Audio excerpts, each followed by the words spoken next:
What's going on, guys?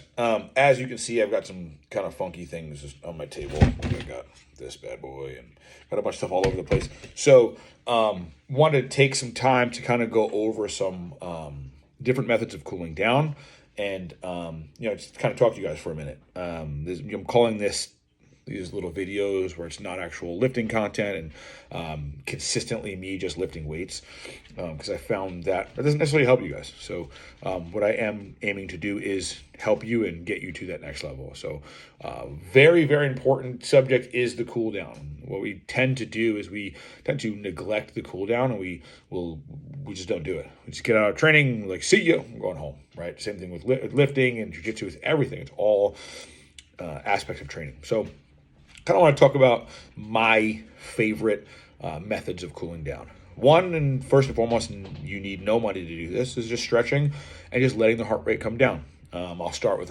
usually a walker on the mat, or a walk around, kind of like, if it's like an intense cardio session, if I'm prepping like cardio and I'm doing a cardiovascular exercise workout it's super high intense, then I'm just gonna walk around, kind of bring my heart rate back down, and then I will start my self-mile release or my plastic stretching. If I do want to add some sort of actual implement, I will use, generally speaking, one of these couple, right, that you see. So one is this is my little Amazon special theragun.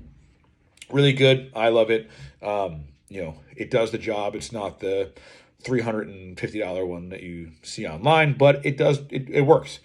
It gets the job done. I like it. So what the downside about one of these is that the motor, kind of, when you press really hard into really thick tissue, what it'll do is the motor stalls out. The motor it'll just stop, right? That's one of the big selling points of theragun and some of these other guns. What separates this gun from a more expensive gun is that. So for me, because I'm kind of a meathead, kind of an idiot, what I will do is, if I've got a really, really tight muscle group that's like jacked up, so super, super crazy, grab one of these, right? So this is a Black & Decker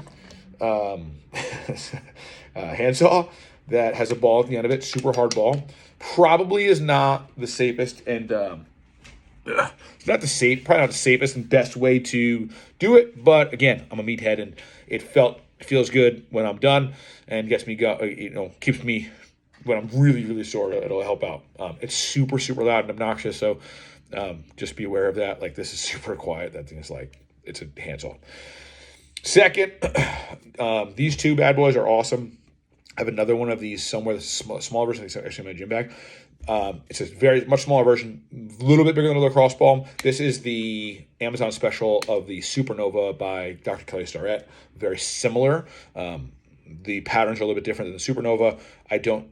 There's not much of a difference, but there's a little bit of a difference. But this thing still works really well. I like it a lot. I like the actual Supernova a lot. I will use those.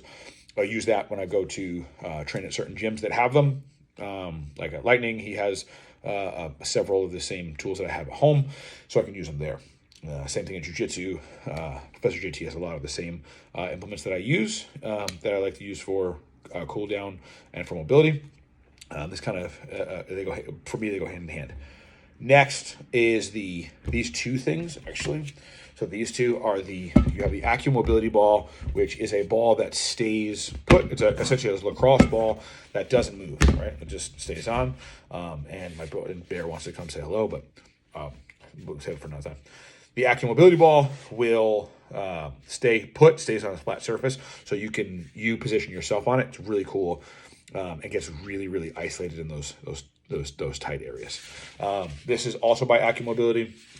It's just essentially a giant foam roller. It really helps with T-spine mobilization, which a lot of jiu-jitsu athletes suffer from, a lack of range of motion in the T-spine. Gordon Ryan actually talks about his back in the latest Joe Rogan Experience podcast. And this would be something that I would, if I was training him, I would recommend for him to jump on consistently to increase his overall range of motion in T-spine flexion. So, last that I think that I have here is this normal standard foam roller. I'll jump on this bad boy. Generally speaking, I'll get on it before I go to bed. I'll hit the spots that are bothering me or that are tightened that day, and then I'll jump in bed. It's a great bedtime routine for me.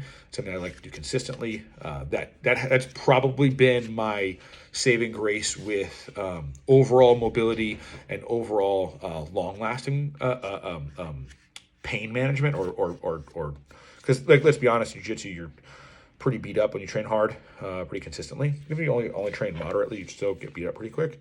So things like this will help with things like the IT bands and lateral knee pain, hip pain, low back pain.